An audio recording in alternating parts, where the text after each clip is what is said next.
சென்னை வாழ் நெல்லை மக்களுக்கும், நெல்லை வாழ் நெல்லை மக்களுக்கும், மயிலோசை மற்றும் மயூரி டிவி நேயர்களுக்கும், உலகெங்கிலும் வாழ்கின்ற தமிழ் சொந்தங்களுக்கும் இனிய வணக்கம். ஊரடங்கோட எக்ஸ்டென்ஷனோட அடுத்த எக்ஸ்டென்ஷன்ல நம்ம இப்போ இருக்கோம். ஸோ எல்லாருமே வந்து வீட்டுல இருந்து பல பயனுள்ள தகவல்களை சேகரிச்சுட்டு இருக்கணும் அப்படின்னு நம்புறோம். அதாவது சின்ன வயசுல இருந்தே ஒரு கதை சொல்லுமா அப்படின்னு அம்மாட்டையோ இல்ல அப்பாட்டையோ, அப்பாட்ட இல்ல பொதுவா அம்மாட்ட கேட்டோம் அப்படின்னா, இல்ல பாட்டிகிட்ட கேட்டோம் அப்படின்னா, ஒரு ஊர்ல ஒரு ராஜா இருந்தாரு அப்படின்னு ஆரம்பிப்பாங்க. சோ நமக்கு அப்படியே அந்த கற்பனை திறன் அப்படி தெரியும். சோ ராஜா கதைகள்னாலே ஒரு ஒரு பிரம்மாண்டம் நமக்கு தெரியும்.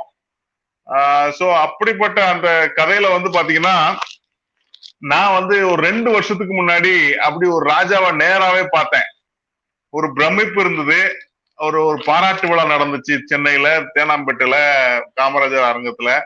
அந்த சேரியட் வண்டியில வந்து அவர் இறங்கி வந்து அந்த கம்பீரமா அந்த கிரீடம் அந்த அந்த ராஜா உடையில பார்க்கும்போது ஒரு புல்லரிச்சுது அப்படின்னு சொல்லணும். அப்படி ஒரு ராஜாவை நான் பார்த்தேன். ஸோ நார்மலா ராஜா எப்படிங்க இந்த காலத்துல நீங்க பார்த்திருப்பீங்க அப்படின்னா ஜமீன் இத பார்க்க முடிஞ்சது. ஜமீன் அப்படின்னாலே எல்லாரும் என்ன சொல்லுவாங்கன்னா, என்னங்க ஜமீன் நிறைய பேர் இருந்தாங்க, அவங்க என்ன ரொம்ப வேட்டையாடுறதுல ரொம்ப இதா இருப்பாங்க. என்ன வேட்டையாடுவாங்க, மிருகங்களையும் வேட்டையாடுவாங்க, சிலவங்க வந்து பெண்களை கூட வேட்டையாடுவாங்க அப்படின்லாம் வந்து சொல்றது உண்டு வழக்கா.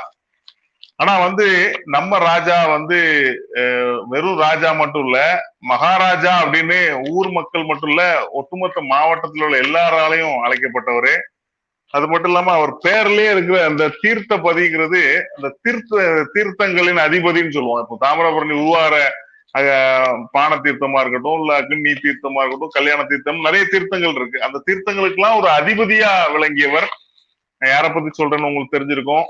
சிங்கம்பட்டி மகாராஜா திரு TNS முருகதாஸ் தீர்த்தபதி அவர்கள் காலமாகி 1 வருடங்கள், அதாவது 26 மேல அவரு மறைஞ்சாரு போன வருஷம். ஸோ அவரோட நினைவேந்தல் நிகழ்ச்சி தான் நம்ம இப்போ இருக்கோம். அவர் நிறைய சொல்லலாம். அதாவது அவரோட வரலாறு நிறைய பேருக்கு தெரியும். அவர் இறந்த பிறகும் நிறைய பேருக்கு இன்னும் தெரிய ஆரம்பிச்சது. அதுக்கு முன்னாடி ஒரு ஏறக்குறைய ஒரு 4-5 வருஷத்துக்கு முன்னாடி திரைப்படமா ஒரு படம் வந்தது, எல்லாத்துக்கும் தெரிஞ்சிருக்கும். சீமராஜா அப்படின்னு ஒரு படம். அந்த சிங்கம்பட்டி சமஸ்தானத்தை வச்சு அதுல இருந்து சின்ன ஒரு கருவா எடுத்து பண்ணிருப்பாங்க. அது வந்ததுக்கு அப்புறம் அந்த டிவில ஒளிபரப்பப்பட்டதுக்கு அப்புறம் நிறைய பேர் அதை பத்தி பேச ஆரம்பிச்சாங்க.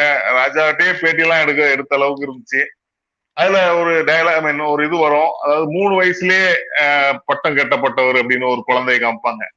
சோ அதே மாதிரிதான் நம்ம ராஜாவும் 1934 அவரோட 3வது வயசுலயே பட்டம் கட்டப்பட்டு ஏறக்குறைய 89 வயசு வரைக்கும் வாழ்ந்து ராஜாவே மறைஞ்சாரு. இதுக்கு இடையில 1950 வந்து பாத்தீங்கன்னா ஜமீன் ஒழிப்பு முறையில அவரோட சொத்துக்கள் எல்லாம் அரசுடைமையாக்கப்பட்டது. ஏறக்குறைய 74,000 ஏக்கர் நிலம் வந்து அரசுடைமையாக்கப்பட்டால் கூட மக்கள் மனசுல எப்போதுமே ராஜாவாவே இருந்து மறைஞ்சாரு. சோ அவரை பத்தி நிறைய விஷயங்கள் நானே பேசுறதுக்கு என்னங்க இருக்கு. நான் நிறைய கத்துக்கிறதுக்காண்டி கேட்டுக்கணும் அப்படிங்க. ஏன்னா நான் சொன்ன மாதிரி போன வருஷம் அவரை 2 வருஷத்துக்கு முன்னாடி அவரை பார்த்தோம். ஆனா அவர் கூடயே பேசி பழகின நிறைய அறிஞர்கள் இன்னைக்கு நம்ம கூட வந்து அவரை பத்தி பேச போறாங்க. சோ இதோட மெயின் என்ன நோக்கம், இதோட இந்த பதிவோட நோக்கம் அப்படின்னா, அடுத்த தலைமுறையினருக்கு வந்து வரலாறு ரொம்ப ரொம்ப முக்கியம்.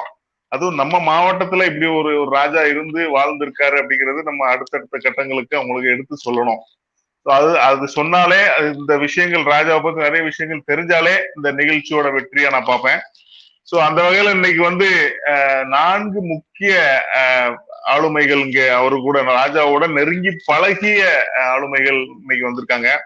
ராஜா வாழ்ந்த வரலாறு அப்படிங்கிற தலைப்பை பத்தி பேசுறதுக்கு திரு தாயுமான சுந்தரம், அவரும் ராஜா கூட ரொம்ப நெருங்கி பழகினவங்க. அது மாதிரி ராஜாவின் குணநலன்கள் அப்படிங்கிறத பத்தி பேசுறதுக்கு எழுத்தாளர் முத்தாளாங்குறிச்சி காமராஜ் அவர்கள் வந்திருக்காங்க. அவர் ராஜாவை பத்தி நிறைய அரண்மனையில போய் நிறைய புத்தகங்கள் எழுதினவரு.